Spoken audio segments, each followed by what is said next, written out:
Hey everybody. As you may know, if you've been keeping up with my channel, I play piano music from other songs that you hear on the radio. Yeah, I started about like a year ago, but this video is about to be different. This is a response video to the two white girls who said racist comments.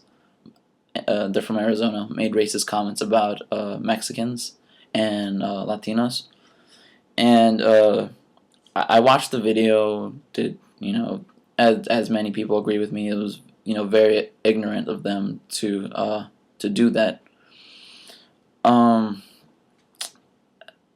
I've seen people respond to that video, and I mean I know that you're angry, but that is no way to respond to this video. By I watched a lot of videos that are like fuck the white girls, fuck. There's a lot of cursing. There's a lot of and I feel like if we're doing that, we're getting onto their level, and that's not right. I watched the video, probably two or three times, to see what their points were. Why do they want to make racist comments? So I took notes on the video. I actually took time and took notes. Okay, so the first thing they say is grab your burritos, and get the F out of our country. You make our life a living hell. What I want to know is how do Latinos make your life a living hell? Uh, I'm actually a second year college student, university student at a 4-year university, and I have a minor. Oh, I'm going for my minor in a Latin studies program. And in one of my research papers that I had to do, I actually had to research the agriculture business in California. And if you may not know, in California, about 80% of the people who work in the fields where where the food is cultivated are Latino, and out of those 80%, about 75% of them are illegal. Now, can you imagine? California is a very big state, and it's comprised of a lot of Latinos. So you can imagine how many Latinos there would be in California. I mean, if you live in California, then you probably know. But the study shows that if we were to deport these 75% of people that are living in California who are cultivating, we would have to replace about 1 million jobs. And that's a lot of people to replace. And I know we always say uh, we're always like our argument is like, why do you want to deport us? These are the people who wake up at 5 in the morning doing working at the fields, and I feel like a lot of white people think it's getting really repetitive with that the fields, but it's true. Latinos are I've been looking into my own race. I want to know what is the background of my race. How are we this present day? We work a lot. Latinos work really, really hard for low pay just to support their families. For instance, my parents. I won't give job descriptions, but they're not working in high paying jobs. They could stop their job, go to school. They know somewhat English, so they could get a GED and that stuff, but they won't do it. Because they're able to give up their hopes, their dreams, so then I can succeed, my brother can succeed, my sister can succeed, and they do jobs where they have bosses who are bad. I'm not saying that not the other races they don't have jobs that are bad, but I'm just giving an example of how my parents are working really hard. They're getting low pay, and we still manage. So, as they say, they make our life a living hell. Um, Latinos are working in the fields. They're cultivating, the bananas you buy at the store, cultivating the apples you buy at the store. I feel like, instead of making your life a living hell, I think we're kind of helping. Uh, Another thing they say is illegals are so nasty, and she uses a word. I think probably it's only used in Arizona, or I've never heard someone say it, raunchy, which I looked up. It means dirty. So they call illegals dirty. What I want to know is, how do they know? How do they make this assumption? Have they been into an illegal's house? Have they? I don't know. These are just thoughts that they have that makes them look very ignorant, in my opinion. Uh, Another thing they say is they have kids every 5 seconds. Well, technically, it's kind of impossible to have five kids every 5 seconds. And what's really funny about that is that some I'm not saying all white people. All right, that's why I wanna get that out. But some white people have to take care of one kid, and they have a career. They're a doctor. They're a lawyer. They have a career, and they have trouble taking care of that one kid. So they need a babysitter. Latinos, for me, for instance, and my family, we're not as big as many, because we're like that stereotypical four family people in America. Mom, dad, sister, brother, and my sister moved away, so we were five, but now we're four. But yeah, you see Latinos raising 5 kids, no problem. 3 jobs, not careers, 3 jobs, 5 kids, and doing fine. Not like living life, but uh, living enough to sustain their family.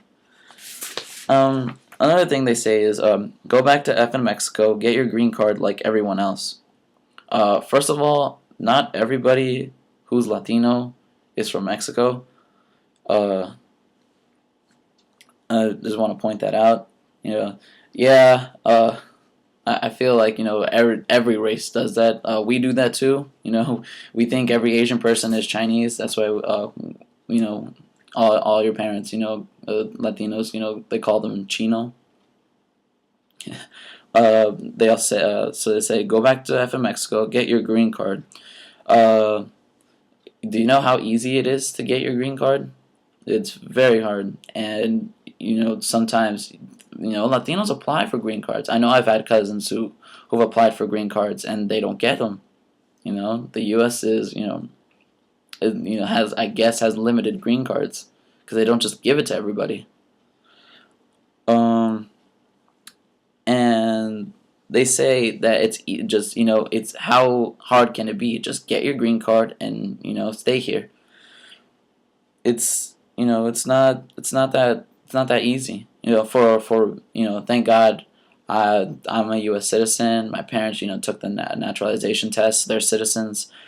My brother's a citizen. It's easy for my brother and me and my sister to get citizenship because we were born here. But other people, like the white girls in Arizona, they were born there. They were born in Arizona. They're already automatically U.S. citizens. Latinos who have to come here to work here and try to get their citizenship. It's a process. Both my parents came here legally with papers. They had their visas. Visas switched to residency. They were residents. They had to take the naturalization test. They have to study 100 questions. They take the test, and they pass. They got their citizenship. It's a process. A big process. They came in the 80s. They got their citizenship about 5 years ago. So you see that span right there of how much time they had to take to get their citizenship. While you guys, us, a lot of people who were born here, we were born here, bam, citizenship. Another thing they say is it's obvious that since you cannot speak English, you're not an American citizen. I guess. And then it said well, they said you should have learned English first. Well, I'm sorry that English is not the first language in every Latin American country, and Spain, um, Puerto Rico, Dominican Republic. It's Spanish. Uh, yeah, the Spaniards came and took over, and well, we speak Spanish, so that's that. And I go on. Now and after that they said, speak some English, then get out of our country. So first you tell us to learn how to speak English first, then you want us to learn English and then leave. It, I get, I, I don't know. I don't know what to say to that. If you watch the video, the white chick on the left, she says that politics interfere with sports because the Suns became low Suns. I really don't know what politics had to do with that change. I really don't know. Someone can leave a comment on this video and tell me about that, because I really changing your name to Low Suns. I really don't know how that has to do with politics. I mean, there's Los Angeles. No one complained about that. And now there's one. They say another comment. There's a kid who gets. They say that a kid got attacked for wearing an American flag T-shirt on Cinco de Mayo. I'm not into violence. I don't do violence or anything. I feel like that's wrong. But at the same time, if a Mexican or a Latino were to wear, a flag, a flag of their shirt, a flag of their country on their shirt, there we go. On Independence Day, they probably get attacked too. Now they said Mexicans didn't come here first. That's their argument, that Mexicans were not in Arizona first. I did a little research on that. Of who was here first. Who came first. And I actually watched if you know him, Super Ego, who does Cholo Adventures. Very funny guy. You should watch him. He was talking about how the Arizona was in Spanish. It's another name. I forgot what it's called. Arizuma. I think that's what he said. Arizuma. And made developed by the Indians, being definition and something else. So I went from Indians to then we had the Spaniards conversion, and then all that side, the western side of the United States, was part of Mexico in 1821, where Mexico declared independence. So from 1821 to 1848, Arizona was part of Mexico. And from after 1840, well, during 1848 was the Mexican-American War, where the U.S. invaded Mexico and took all that land from Mexico. So remember, from 1821 to 1848, you had Mexicans in Arizona, in California, in Texas. Families were already made. The U.S. came and invaded and took the land over. So I wouldn't say the Mexicans jump over the border, but the border jumped over them. Let's see what else. All right, a few more notes that I wrote here. Okay. One of the white girls said that other Latinos who are legal here support it because of relatives, and we're betraying them.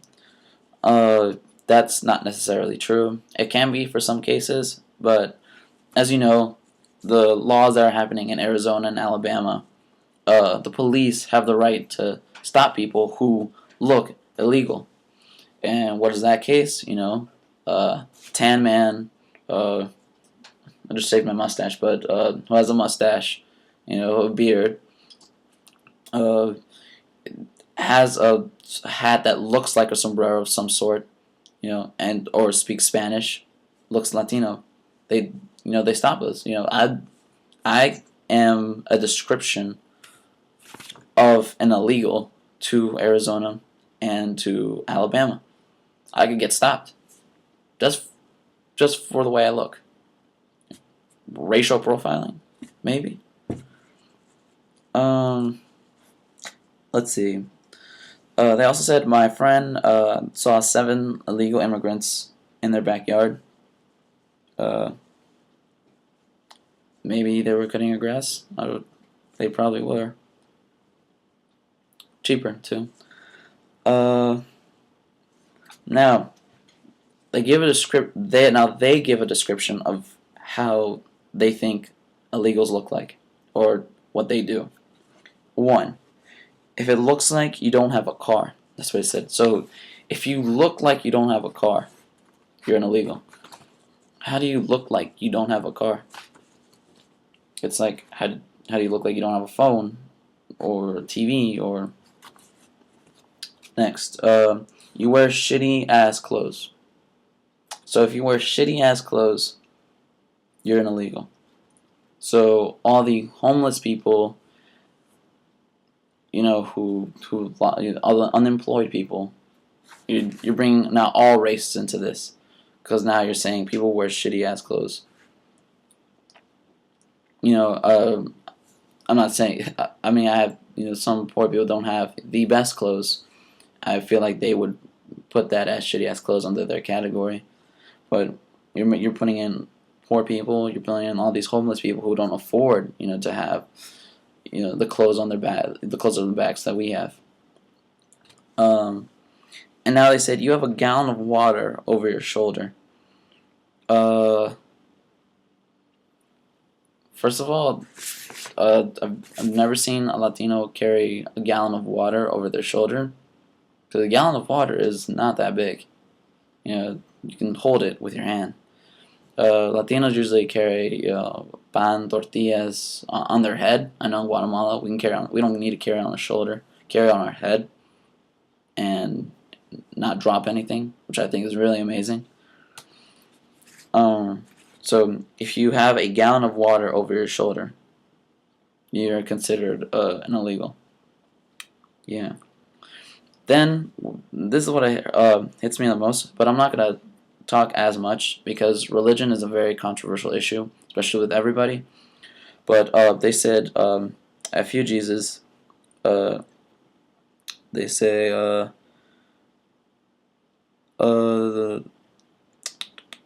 let's see, what did I write? Yeah, they say "F you, Jesus." That's that crosses the line there, because I'm a Catholic, so Jesus is very important to me, and you saying "F you, Jesus," that's taking it to a next level, because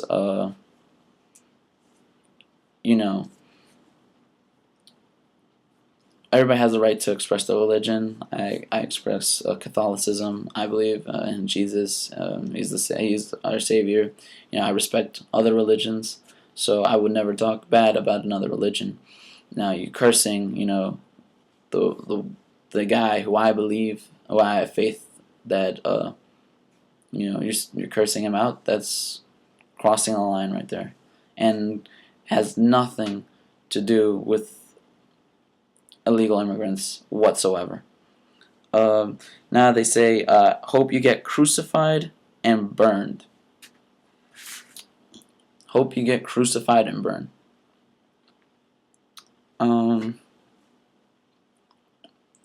Very harsh. Very, very harsh. A little religion tip. Jesus was crucified for our sins.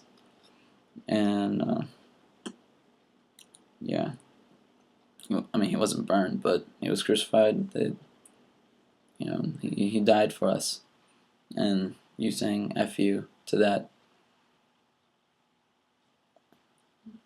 And they also said, this is my last comment. If this was Rome, you'd all get crucified. Well, little tip: Jesus didn't get crucified in Rome. Yeah. So that's it. That's a lot of the comments I wrote about this video. You know, these people are very ignorant, and you know, I see all the response videos, and I see where you're coming from. Especially, it won't touch as much as to all Latinos as to Mexicans, because they're very straightforward with Mexicans and talk about the food, as the burrito and everything. But at the same time, I feel like we shouldn't be on their level. We shouldn't be making videos saying fuck them. This is what you guys do. This is what you guys do bad and all that stuff. I feel like we'll get onto their level. I made these comments to see, to show the world, how where they're wrong, and yeah. Well, that is it. You can after this video, you can check out my other piano videos if you want to, and thanks for watching.